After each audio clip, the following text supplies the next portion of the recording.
Hello, everybody. I hope you are doing well. Let me get Flo to join. Hi, Flo. How are you doing? Hi, Joyce. Doing good, thank you. And you? All right, nice. Pretty good, pretty good.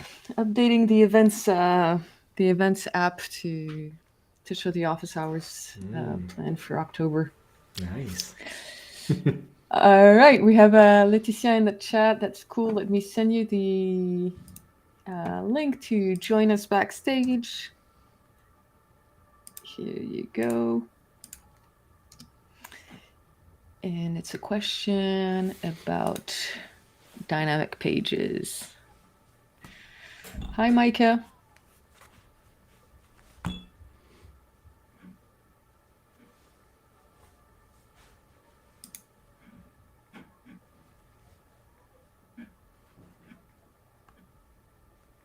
So Leticia, if you can just click on the link I sent and you should be able to rejoin. So for anyone who's new here, we're live streaming office hours on YouTube. But in the comments, I'm sharing a link so that when I call you up, you can come backstage. Steve already came backstage. You don't need to connect backstage, of course, but you can if you want to. Hi, Ivan. Hi, Edgar. Good to see you. All right, Leticia is here. Let me have you on. Hey, how are you Hey. doing? Hi, I'm going to shut it down on YouTube. Okay, I'm here. Yeah. Hello, How are you doing? I'm doing great. How are you? All good, all good. Do you want to share your screen and show us what's not working with the Yes. metadata? How to share? Yeah. Okay, here. Okay.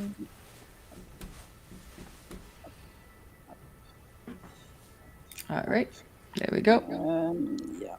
Here. Don't know if you see Yeah. everything. So, Yes. I followed the what? The tutorial The tutorial. on metadata with dynamic page that I decided to try with the products at first. The Okay. particularity of the product in my code is that the link is with a slug. So I tried with an ID, a simple ID afterwards, but let's see with the slug. My problem is that I don't know where I made a mistake, maybe, but my metadata. If Oh, not I, correct. You're using base row, if I remember correctly, right? yes, I use base row. Yeah. Okay. And I don't Okay, know if you let's check it see out. my head inspect. I don't know what you see, but here Yeah, we can see your inspector. Okay. I get only the default metadata, Okay.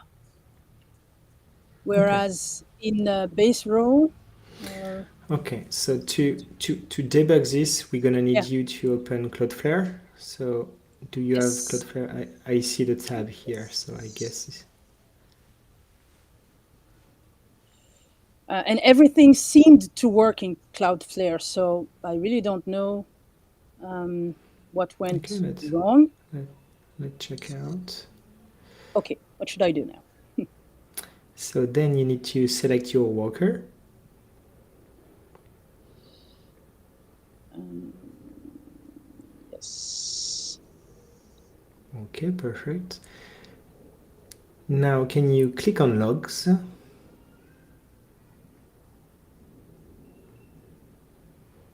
No, it's not logs. It's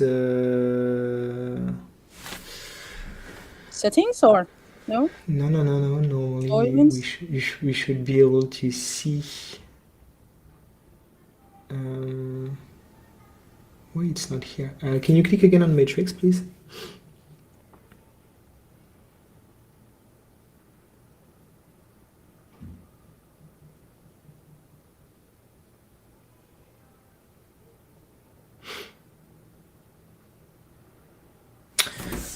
Give me a second. It's not like this usually.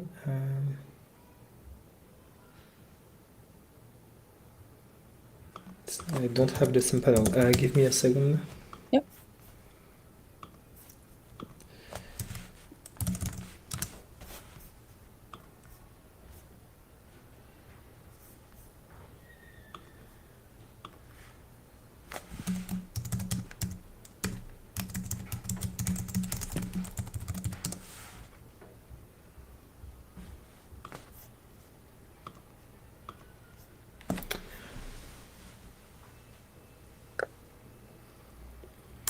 Okay, so the idea here is to see the logs in your worker, so we can see what answer you have from base row. So let me Okay. let me select mine.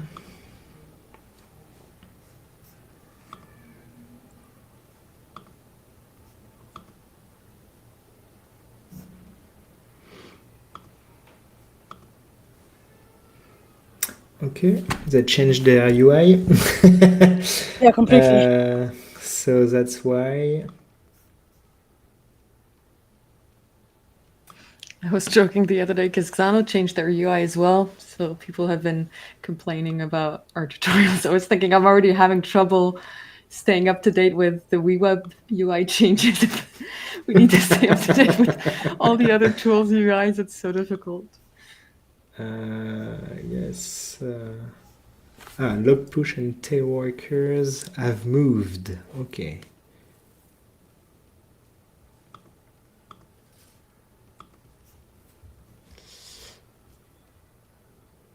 Wow, it becomes really complicated. Indeed. Okay, I think I won't be able to help you right now because I Okay. really need to figure out how it works now. Because before it was easy, you could click listen to events and we could see the events easily, and now it looks like it's more difficult to do that. So, so could you reach out to me on the community, and I will take the time to. Oh, I did already. You did already. I pinged you, but it was Okay. this weekend, so I guess you'll make the time. Yeah, yeah. I will check out this week. Okay. Sorry. No worries. So yes. Then my next question. So yeah, just for you, if you wish to debug yourself. Yeah. So the thing you need to you can try to get the logs here. Okay. And so when you load your page in the logs, you will see what you receive from base row. And so you should see written like the metadata are this and that. Okay. So in here you can at least debug if you are getting the right data from base row first. Yes. Okay. Okay. I'll check that. I'll try So that. the idea is to see where is the issue, if it's within your worker or with the call. Okay. And from this we will be able to move forward to debug this. Okay, I'll do that. Okay. Thank you. You're welcome. I'm just then going to ask you. I had another question. I don't know if there are a lot of questions, and I can wait for that. It's okay. There are like 3 questions after you, so go for it. Okay, so Thank you for asking. I'm trying to recreate a kind of Tinder functionality, and so for the swipe elements, I've understood that what I needed to do is to use touch start, okay, and play with the coordinates x and y. But my problem is that when I do that, I don't have access here to any coordinates when I am in a touch start. But when I try with mouse, I have access to those coordinates. So I was wondering, is there something else that I'm supposed to do when it's with the touch start, or? And that's a good question. So those coordinates, we can have that because we do have the event within the browser. When touch starts, we don't. It's from your phone, I suppose. So I think this is why. But yeah, no, you won't be able to. You need to test. So it's not easy for you.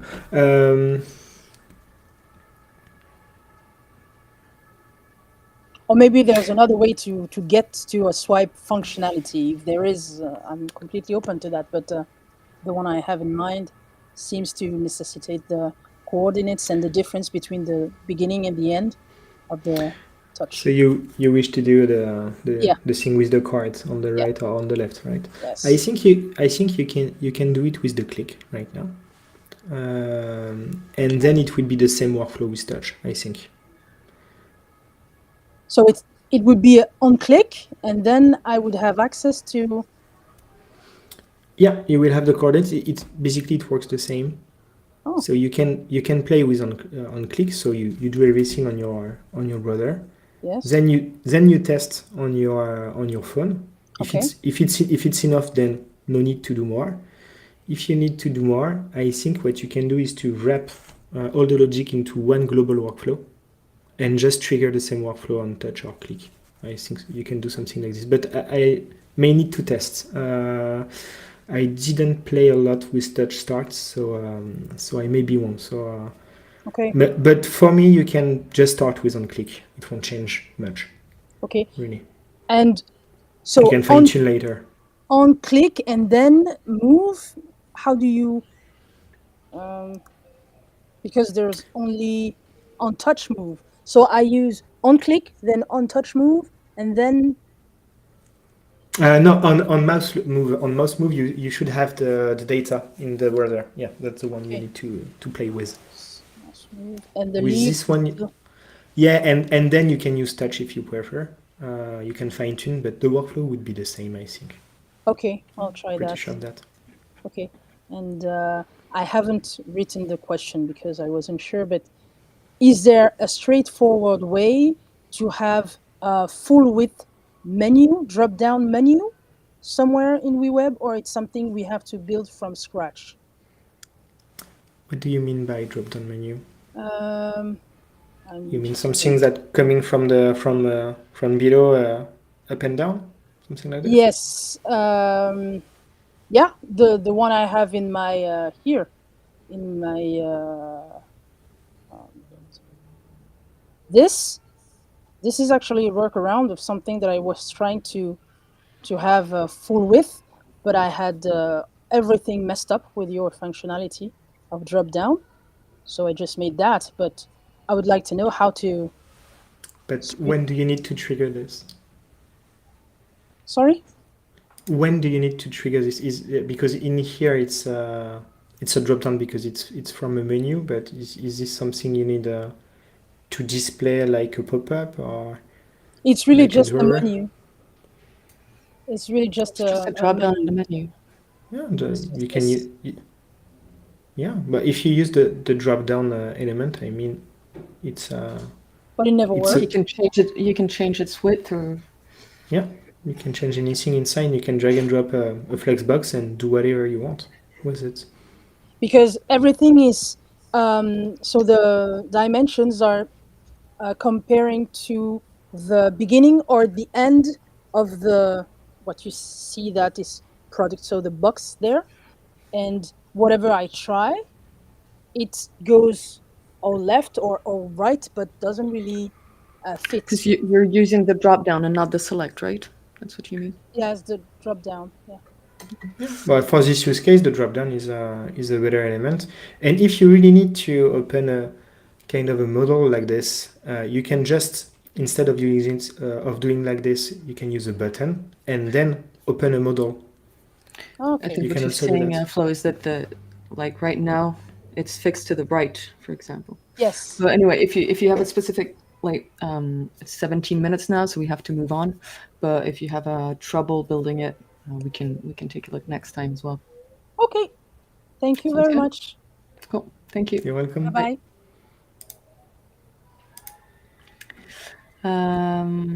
All right, we have a question from, I pinned them here. So Steve, who was back here.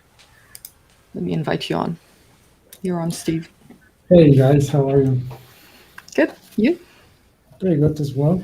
I just wanted to show you something that I was speaking with Daniel from the team. Something that I've been doing is like a component library. Basically, my main issue is that when you publish the library and you are in another file, you can like override the colors, right?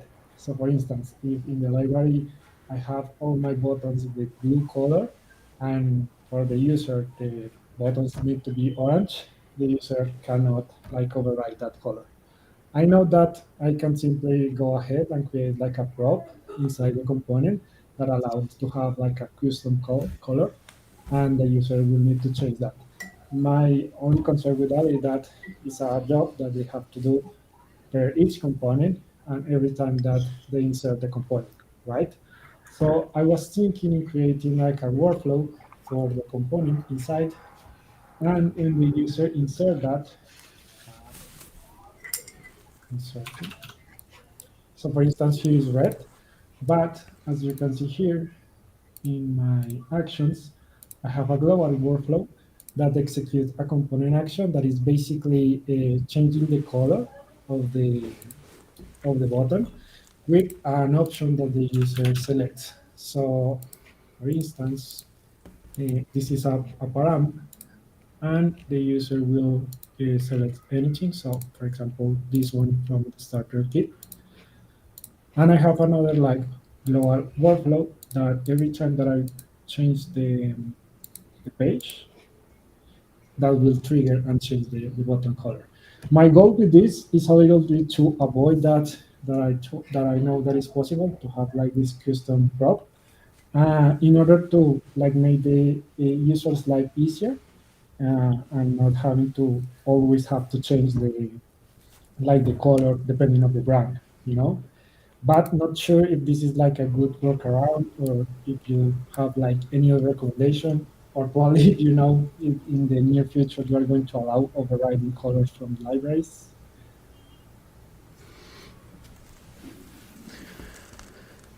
I'm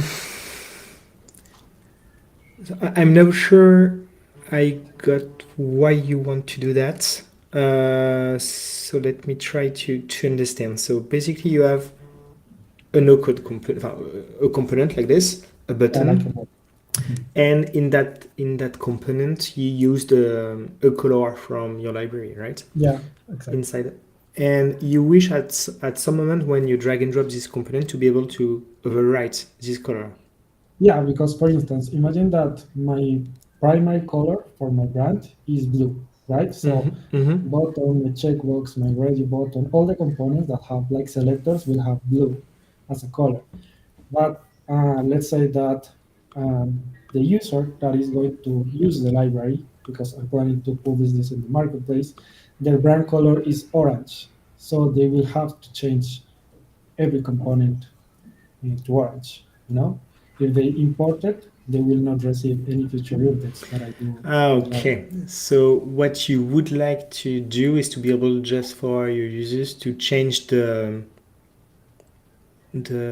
primary color of the library, for example. Yeah, or for example, the gray color, you know, because it's like to allow them customize the library.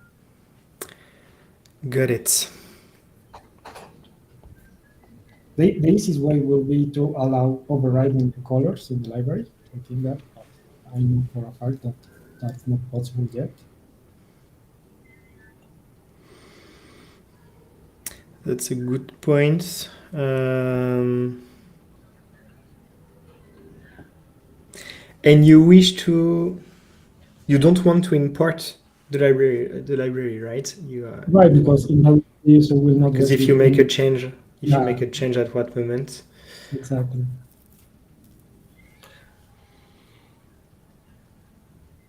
This one is tricky Yeah, I know. This one is tricky because what you wish to have in the library is kind of a theme, right? And be able to change that instead of having those calls. So what you could do,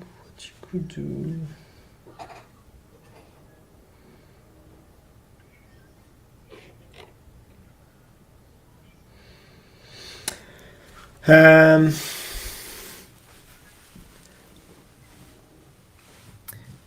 yeah, I think the best way for you would be to use variables instead of this. I need to think about it because all the workarounds are kind of a small hack and Yeah. not the real way of using this. And if you add this logic, the component action for all your components, you are going to be crazy, I think. Yeah. To become crazy.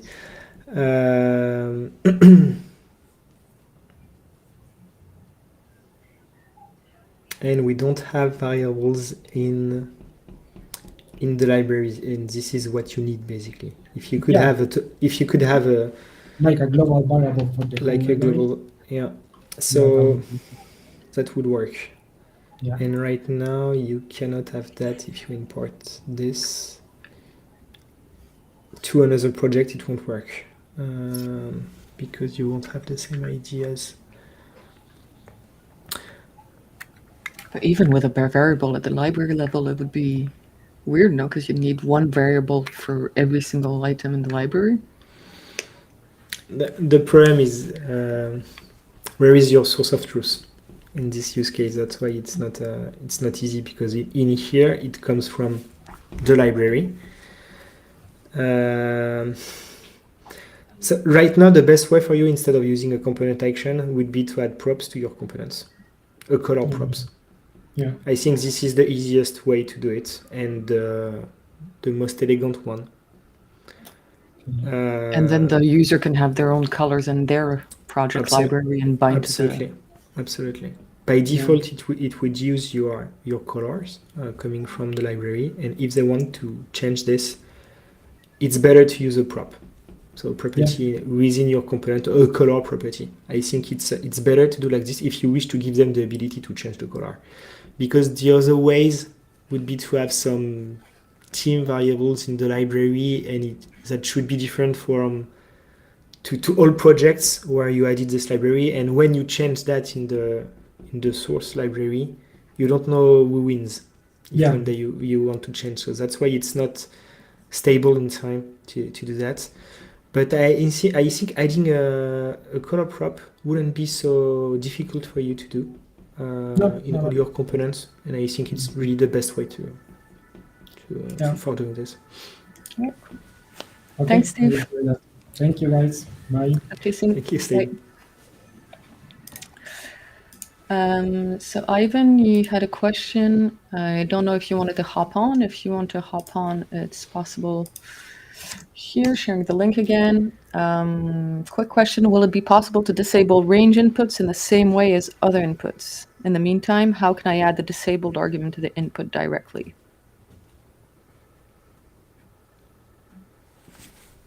Do you have an answer for that, Flo? Do you know what? No, I thought we could disable this, but we may have forgotten to add this this one. Let me check. The range input.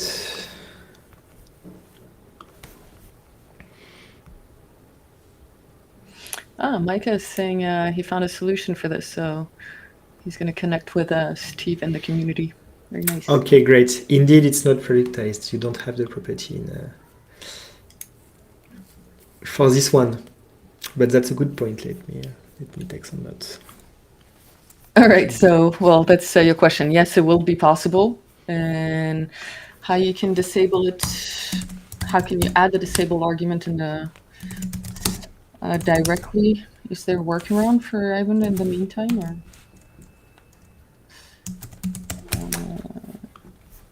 I think you could just add a condition.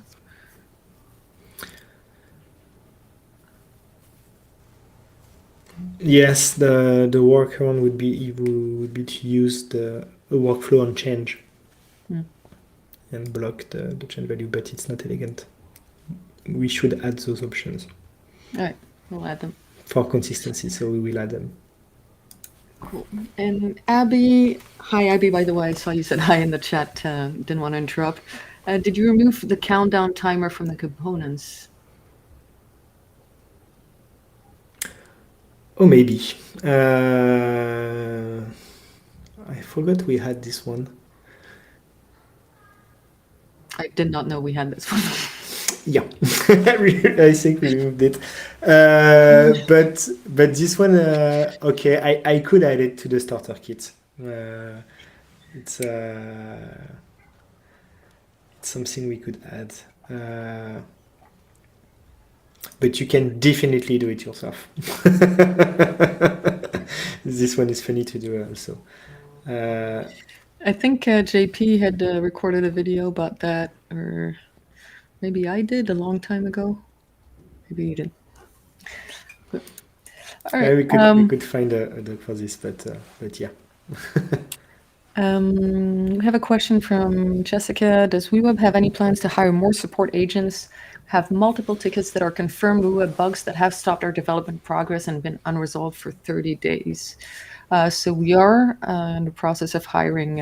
So 2 new developers joined on Monday. We are in the process of hiring more support agents, and most importantly, we are in the process of releasing a version 2 of our ticketing app that will make it easier for you to follow up with us, and for us also to inform you about the progress. Because right now, basically, you see like, okay, we've confirmed the bug, but what you may not see is that there has been developer work, QA, and back to development, and back to QA, and back to development. So things are happening, but sometimes it's like, yeah, we don't do a good enough job to tell you what's that we're working on it, and that it's more complex than anticipated. But yeah. But Jessica, if your development have stopped for 30 days, this ticket should be prioritized. So Yeah, absolutely. please reach out again. It shouldn't be the case.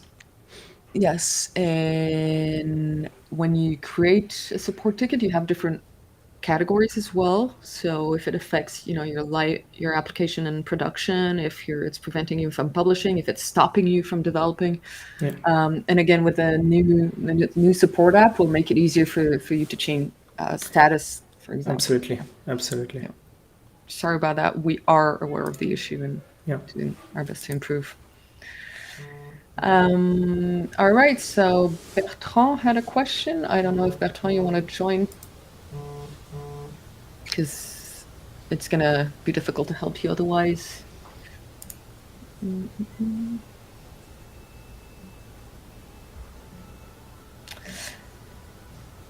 And so just sharing the link again in the comments. Well, you should. And in the meantime, I'll just take this one quickly. Another quick question. Can you show how to add a charts.js diagram that is not in WeWeb, like a bubble chart? So this is not a quick question, but basically you would need a custom component, a coded component, I think. You would need to improve our charts.js plugin, no? At this time. Yes, if this is a type that we don't support, indeed, you would need to code. And this is something that is going to be a lot easier in the coming months, but right now, indeed, you need to do it the hard way. Yeah. And we do have like people in the community, like Mariano is kind of, specialize in coded components for this type of thing. You might want to reach out to Mariano, maybe Roberto. I don't think charts is Roberto's thing, but you might want to reach out to them. Yeah, and we may have kind of a naked component where you can just add the big configuration. This is something we could give you the code of this, so then you can just copy paste the configuration in the editor. So it's more tricky, but at least you have everything because you have the library, so you can basically load anything after that. And Ivan is asking if custom component is the only solution, or can you use custom JS direct into WeWeb?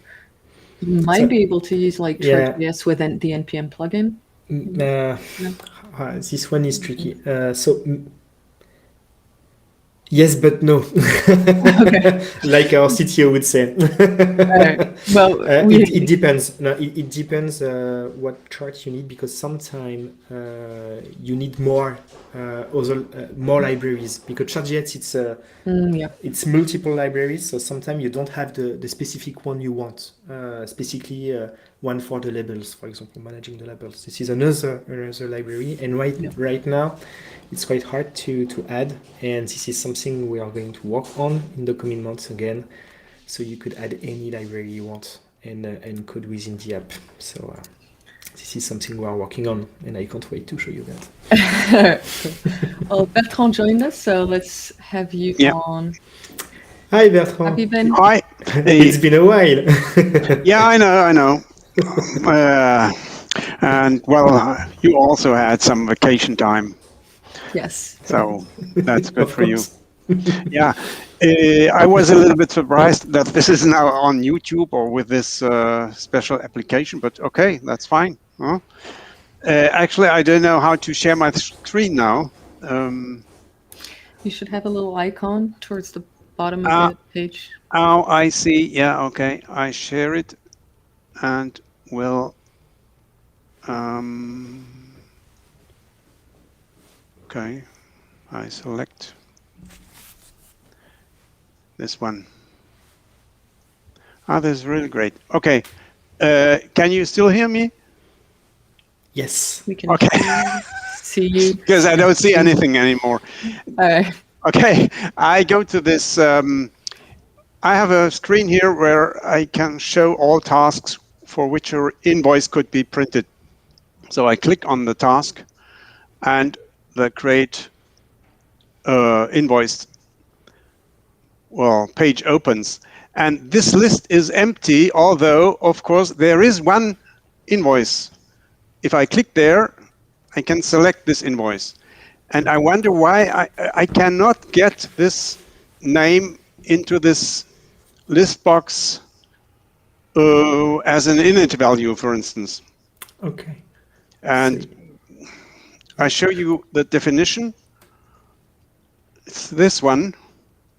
Because it's an object. This is why.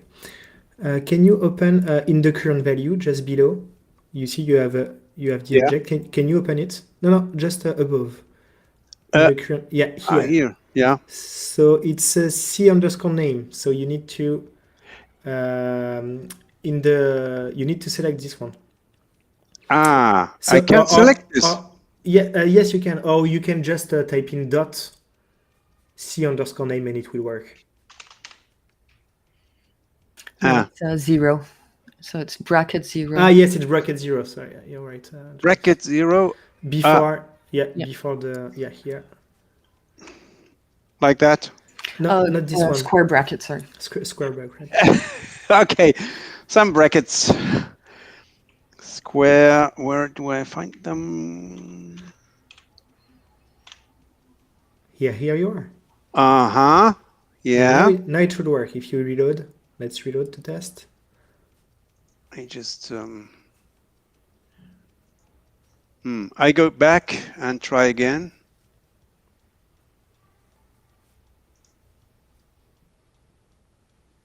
It's still not. No, it's because it's you should bind to the value, not the name. Okay.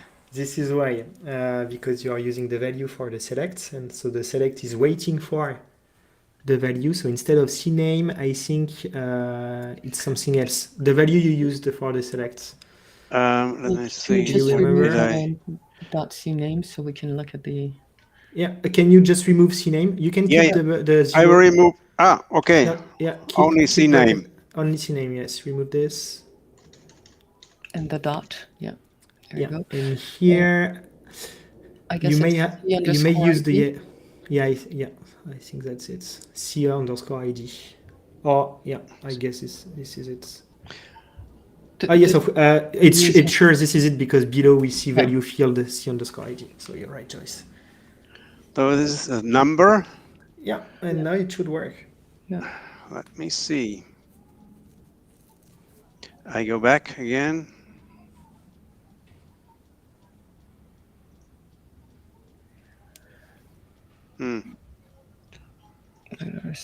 No, no. So this is weird.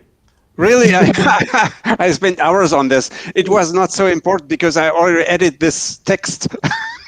But of course, I would like to have this first customer, in this case, the only customer, be displayed as a value in this list box. Hmm?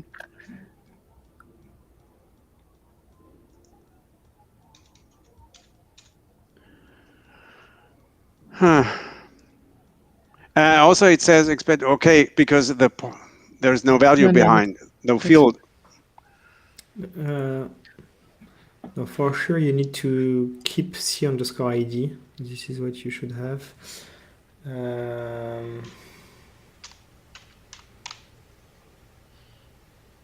Still saying okay, but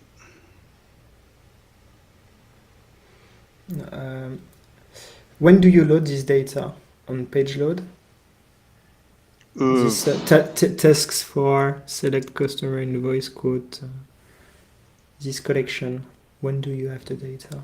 This is, I don't load it here. When do I load it? Well, yeah, it's always, well, it's loaded. I cannot tell you more. Okay. I mean, when I open the page, maybe you mean use a workflow on page load, maybe to fill this list box. Can you click on options just below? Yes. Yeah. This one. I got this one. Tasks for select customer invoice quote. We see and this is the same one, right? It was 415.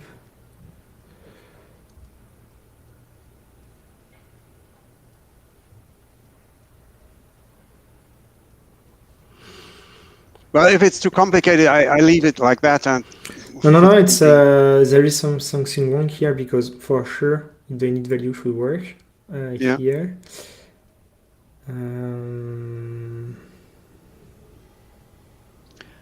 Well, and if the label field is actually the name, so I think I should use the name in this. Can you go back to the initial value here? Yes. Yeah. Can you type in just 415 because I think it's not the right collection here. Can you remove everything? I copy it to the clipboard and then I type in 415. No, 415. Oh, sorry. Yeah, no worries. Yeah. Okay, and okay. Here we got it. Works. So you do have an issue here because the value you were putting here at first, it's not the one you have in the options. So if you go to the options, if you click on options, you see here you've got only one item, and if you open it, the ID is 415. Yeah. And the one you were selecting before, it was not that number. So that's why it was not selected. But that's funny because this is the only customer. So you need in the init value, you need to make sure that you select an ID that is in your options here. Okay, I understand. I will find out what happens there. Yeah. Okay. Thank you. You're welcome. Thank you. Bye-bye. Bye. All right, let's see. We have a question from Arturo. Arturo is not. Oh yeah. So Arturo is asking, why is the automatic language selection not working anymore? The published app always shows the default language, no matter what language the browser has. So I think you should create a support ticket for this, so we can look into it because it should be working. We didn't remove that feature without telling anyone. Didn't touch that. Yeah, we touched many things, but not this. So Arturo, if you want to create a support ticket, that would be the best. And now we have Micah. Let's have you on, Micah. And here we go. How are you doing? Hello. Hello. How's it going? All good. Good, You? good. It's been going pretty well. Having fun and Nice. building a WeWeb. So I had two questions. I think they're pretty quick. One of them was related to on focus and how that works on like touch devices. So if you have a workflow, say on like a button or something like that, that is like on focus to change like a variable or something like that to open like a dropdown, it doesn't seem to work on, at least on Safari, which is the one that I tested it on mobile. And so like I can probably share my screen. Are you able to see it? Yes. Yes. So I have like a section right here that whenever I click on it, it's like using on blur in order to keep it on screen so that whenever I like Nice. click out of it, then it goes away. But it just doesn't work on iOS or like iPad or any of that because it doesn't seem to get the trigger even whenever you tap on it. Okay, so we do need to take a look. So Safari is a nightmare for. I you know. hate Safari too. I wish you could change the default browser, but it's just like And on iOS, even when you are using Chrome, it's I know. using the Safari. It's terrible. Behind, so it's it's a nightmare for developers. Okay, did you create a ticket for this, Micah? So I did a while back, and I got a response saying that it was. I don't actually remember what they said, but they basically said it wasn't an issue. So yeah. Okay. Yeah. Well, so if you could please create a new one in this. And I know it could be prioritized because we are talking a lot on standardization and all those things. So we will have this in mind for the coming weeks or months at least, because we are working a lot on those basic elements. So you could do all those things. Okay. Well, thank you. Until January. At least it's a cycle that goes until January. Okay. Well, cool. And then the second thing I had was related to the marketplace. I had published or attempted to publish a template about like 2 months ago now, and it's still in a state where no one can. It needs to be validated. Okay. Well, so it's been approved, but there's just been I think like several issues, and I think the issue now is that people that are selling templates based in the United States can't sell it because I think there's a configuration on your guys' side, which is right. Yeah. I saw that in the community earlier today. And I had connected, forgive me if I mispronounce the name, I think it's Mail? Yes. Yeah, Okay. you are saying. Yeah. And so it was he emailed me about it like a few weeks ago, but I haven't heard back. So I'm just not sure what the status is on it. But I just wanted to let you know. Well, we will ask. We will ask Mail. Cool. Thank you. I appreciate it. All right. Perfect. Very cool. Thanks everyone for. Talk to you soon, Micah. Thank you, Micah. Thanks everyone for joining. It's been another productive session. Amazing. It's always a pleasure to connect with everyone. So thank you very much, and talk to you soon. Next week, really. Oh, new user. Wait, quick question. One last question. I have an app on Bubble that I would like to migrate to WeWeb because of the code export. What would be the best way to do this? Migrate the database to Xano and then redo the front end on WeWeb? I think so, yeah. That's Yes. that would be a good way. We don't have something that We don't have like a Bubble import thing, and anyway, you will need your database somewhere, and you might as well have it in Xano. A lot of our users like Supabase as well, if you're interested in looking into that, but Xano is amazing. Both tools are amazing. Yes. So, yeah. And of course, WeWeb is amazing. So hopefully you're happy. And as a bubbler, sometimes it can get tricky. Like the transition can be tricky because it's not the same way of building the front end. So if you need any help, like please don't hesitate to jump on these office hours. The Academy could be a good way to start. Just to it can be a little bit daunting for bubblers. Usually Webflowers get it right away, but for bubblers it's a little bit more. It can be a little bit overwhelming. So just sharing this so you know about where we're here in the community and during office hours if you need help. All right. Thank you, everyone. Talk to you next Thank you.